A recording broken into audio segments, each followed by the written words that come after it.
Thunder Nuggets. Well, there was, and then the third period happened. Well, Pretty good game, and next thing you know, floodgates open up. Anyway, I wasn't particularly thrilled and didn't enjoy either game the way I was hoping to. I also didn't enjoy, and I'm mad at Scotty Scheffler for this, I didn't enjoy the PGA Championship. This SOB is kicking everybody's butt. He's running away from the field. There was little drama on Sunday. I sat there and watched, going, all right, who's going to make a run? And I'm like, oh, damn it, it's Scheffler. Is anybody going to make a run? Come on, chip away at this lead. There was no chipping away. Well, I mean, it did get good. He was tied at one point. And then he got he was like on 14 with a 5-shot lead. Well, right. I'm just saying. Hold on. On both these things, you're trying to convince me that I was entertained. I was not. I was not entertained in the basketball, the hockey, or the PGA. And I'm pissed at Scheffler for it.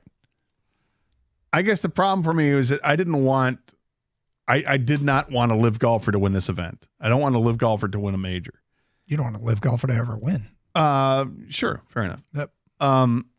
But I really like Scotty Scheffler. I like having, the next superstar to root for in golf, and that's what he is. He's got 3 majors under his belt now. He's been the world number 1 for a while. He's remarkably consistent, and as Georgia Jimmy said to us before the show, the guy's just got this unorthodox swing where his foot slides out, and somehow it works for him. And he's great. So was I entertained over the weekend? I guess I was on Saturday because he was playing great on Saturday and shot the 65. Yesterday, maybe not as much. You're right about that. And because he's put so much distance between himself and the rest of the field, it's tough. Yep. But there weren't a whole lot of guys out there that were playing great golf in yesterday's round. Well, it would have looked like good golf if they weren't so far behind. I mean, there were some big shots made for the guys that were positioning themselves for second, but I'm not really mad at Scotty Scheffler. I'm facetiously mad at Scotty Scheffler, but he is always in danger of running a tournament boring. And I'm thinking about, like Evan brought up, Tiger Woods used to do that. I'm like, yeah, but Tiger showed a ton of personality. Like and Scheffler that's not him. And he did show some emotion after he won. We got golf's Yvonne Lendl. Sweet. Well, Yvonne Lendl was fiery. But Scheffler did show some emotion at the end. But it was just a quick burst. When he threw his hat down, let an F out or an LFG, one of the two, embraced his caddy, and he was back to being Scotty Scheffler. For the previous 4.5 hours, he was a cyborg. Well, that's what he is. But I like watching greatness, and what we're seeing out of him is greatness. Not a great final round, but it was great enough.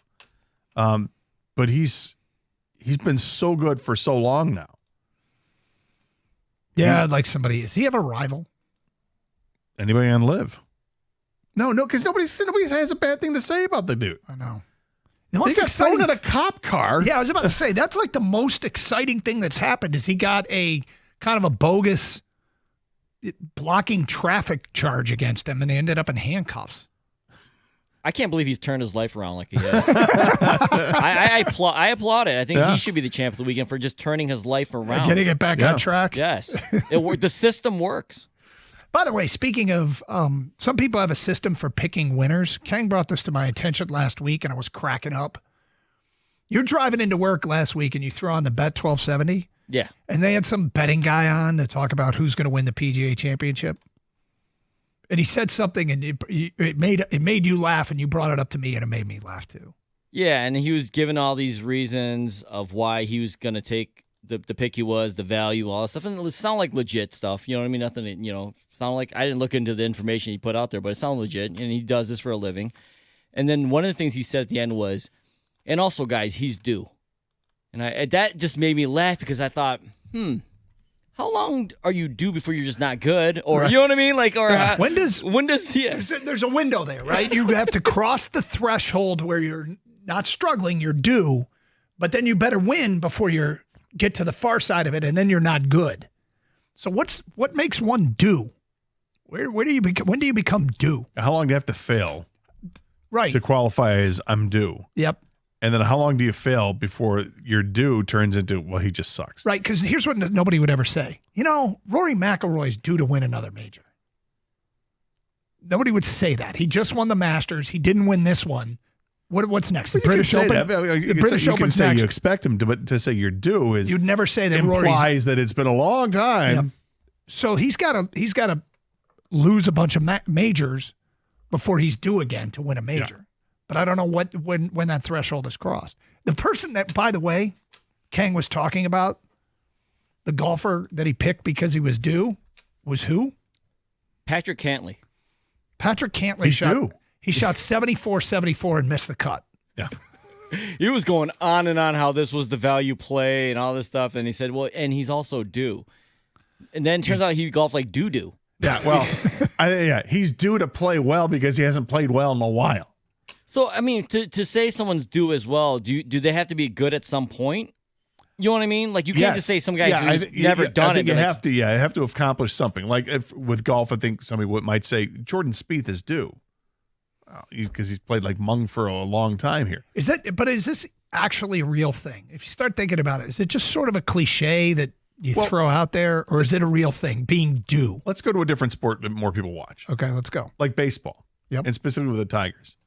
If Spencer Torkelson goes 6 games without hitting a home run, would you say he's due?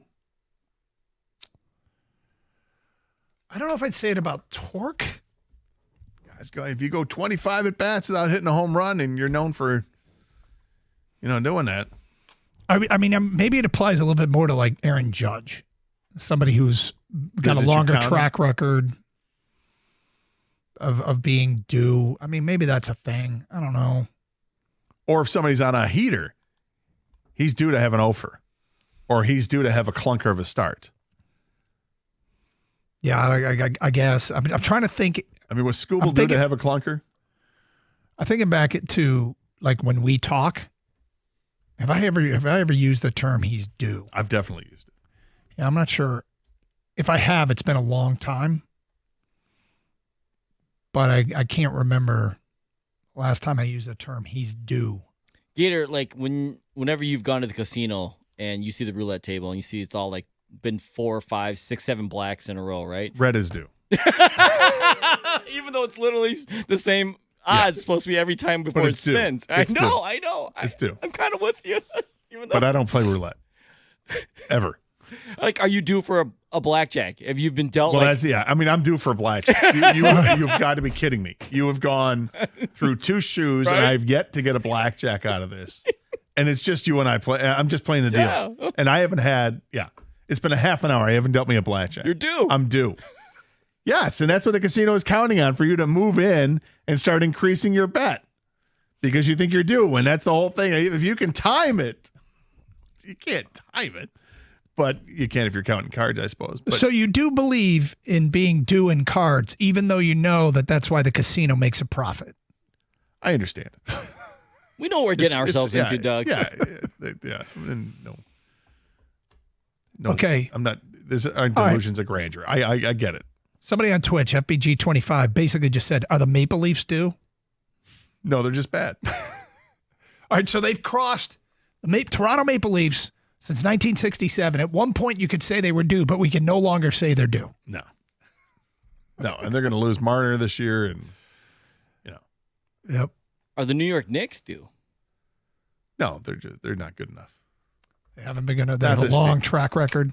Not this team. Although, is this? I mean, I don't know. I saw that the Indiana was like plus 135 to win the series against the Knicks, and Indiana was like the worst odds at 7-1 to win the NBA championship. Mm-hmm. Kind of like Indiana. So you like Indiana to beat the Knicks. You do? You like them? Are they also due? Is Indiana due? I don't know if they're due. They haven't been in this position a ton. I think if I ever use that term, I should be fined a day's pay. I think to your point, I forget which one of you made the point, but I think it was you, Doug. You have to have some success first before someone can say you're due. Like if you come in and you haven't done anything, you haven't won. I'm as a hitter, I'm in baseball, and I just haven't shown any ability to consistently do anything, and I'm continuing to not show that ability. It's not that you do. You just might not be good. I'm not sure Patrick Cantlay was due to win the PGA. He's still due. he's due to have a good round. I don't know if he's due to win a tournament. I mean, that's what you got to look at. Karsch and Anderson, 97.1 The Ticket.